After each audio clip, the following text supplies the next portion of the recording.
départ, c'est un choix d'être un happy manager plutôt que juste une chose comme ça qui se produit par un effet du hasard. C'est vraiment un choix, c'est une démarche. Le bien-être au travail et le bonheur sont l'inverse ou l'opposé du mal-être, donc de la souffrance au travail, et du malheur. Si on considère, ce qui semble être le cas, que le malheur est une réalité et que la souffrance au travail est une réalité, on ne peut pas ne pas considérer que le bien-être au travail est lui aussi une réalité. Ça ne peut pas être une utopie. Je crois que ce qui serait utopique, ce serait de vouloir le bonheur sans avoir rien à faire pour ça. Et je pense qu'il y a des gens qui aimeraient être heureux mais qui ne font rien pour l'être.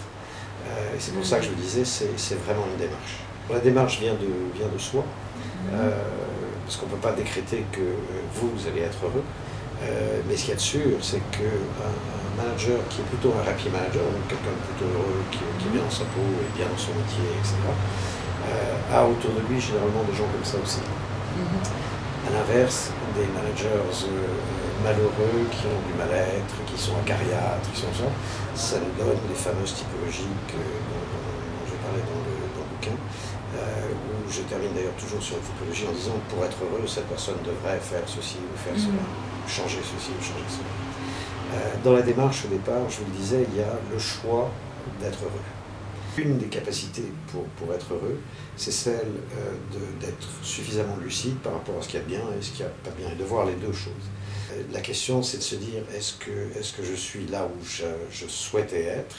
Est-ce que je vais vers là où je veux aller? Et est-ce que ça se passe plutôt bien? Et quelles sont les satisfactions qui sont les miennes, etc. Vous savez, beaucoup de gens ne regardent pas les satisfactions qui sont les leurs, elles sont comme un acquis, et regardent toutes les contrariétés. Bon, je pense que ça, c'est du négativisme facile, quoi. Parmi ceux qui y arrivent, il y a plusieurs constantes. Il y a une, c'est qu'ils ont une représentation très claire de ce qu'ils veulent. C'est pas quelque chose de confus, etc. C'est relativement clair. Donc si on n'est pas exactement là où on souhaitait être, on peut se demander jusqu'à quel point on avait l'esprit clair, où on a les choses clairement en tête. Qu'est-ce qu'on veut? Quand on se trouve en situation de ne pas avoir ce que l'on souhaitait, et qu'on fait le constat qu'on n'a pas ce que l'on souhaitait, un premier travail, c'est de regarder ce que l'on souhaitait, est-ce qu'il n'y a pas dedans des incompatibilités. Le bonheur, c'est comme la liberté, je veux dire, ça a un prix. Et vouloir le bonheur sans faire d'efforts, sans y travailler, sans s'employer à effectivement rendre les choses telles que l'on souhaiterait qu'elles soient, c'est la garantie de ne pas être heureux au bout d'un moment, quoi. Mais il y a un moment, il faut effectivement savoir ce qu'on veut, mettre en face le niveau d'effort qu'il faut. Si ce que l'on peut faire, c'est avoir des objectifs progressifs, au fur et à mesure qu'on atteint des paliers, passer au palier suivant. Pour monter au 6e étage, il faut généralement passer par tous les étages supérieurs. Voilà. Toutes les choses qui se présentent, il y a généralement des opportunités, mais la capacité qu'on a à les voir tient au regard qu'on pose sur les choses. Si on voit des embêtements partout, des enquiquinements potentiels partout, on ne voit pas les opportunités. Si on est méfiant sur toutes les rencontres que l'on fait, les gens qu'on croise, on ne voit pas les opportunités. Je pense qu'il y a des gens qui ont tout à fait raison d'être méfiants. Moi, je préfère la lucidité à la méfiance. Je pense que pour être heureux, il faut quand même être capable d'avoir une certaine spiritualité. C'est vrai qu'il y a, vous savez, c'est comme les saisons. De temps en temps, il fait soleil, de temps en temps, il pleut, de temps en temps, il neige.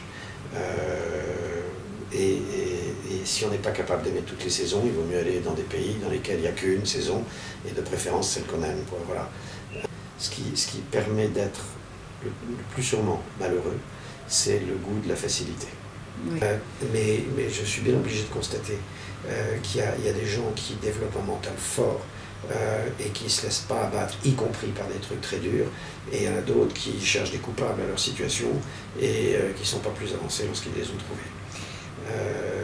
Et je pense que les gens qui sont ultra matérialistes sont ceux qui risquent le plus de souffrir effectivement dans les situations comme ça.